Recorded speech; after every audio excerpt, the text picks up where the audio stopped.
ប៉ុន្មានថ្ងៃមុនគឺមានមិត្តភក្តិម្នាក់បានឆាតមកលេងខ្ញុំអញ្ចឹងណាគាត់សួរសុខទុក្ខខ្ញុំក្រុមគ្រួសារមានការងារធ្វើនៅអញ្ចឹងណាហើយខ្ញុំក៏សួរគាត់ទៅវិញអញ្ចឹងទៅ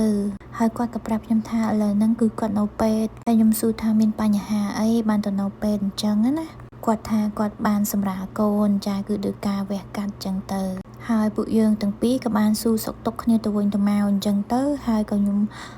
ជូនពរឲ្យគាត់សុខសប្បាយទាំងកូនទាំងម្ដាយអញ្ចឹងណាឲ្យឆាប់ជាចេញពីពេទ្យហើយគាត់ក៏ឆាតមកខ្ញុំថាគាត់នឹងចិត្តចេញពីពេទ្យហើយគាត់ទៅដេកសម្រាកនៅផ្ទះបងប្អូនគាត់អញ្ចឹងណាមិត្តភក្តិមួយនេះបងអូនចាគឺគាត់ពីមុនអង្ការខ្ញុំនៅរៀនចាគឺគាត់ឪពុកម្ដាយប៉ុនគាត់ទៅនៅបៃលិនអញ្ចឹងទៅហើយគាត់មិនទាន់ផ្លាស់ទៅទេគាត់នៅរៀនទាល់តែចប់ទី12អញ្ចឹងណាហើយឪពុកម្ដាយគាត់ជាអ្នកលក់ផ្លែឈើដល់ខែសវោផ្លែឈើគឺផ្ញើឲ្យកូនញ៉ាំ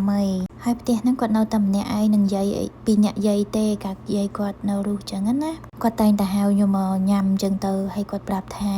ញ៉ាំមួយឆ្អែតទៅតែហាមវិចតែឥឡូវគួរឲ្យស្ដាយបងអូនហើយគាត់បានទៅបាត់ហើយចា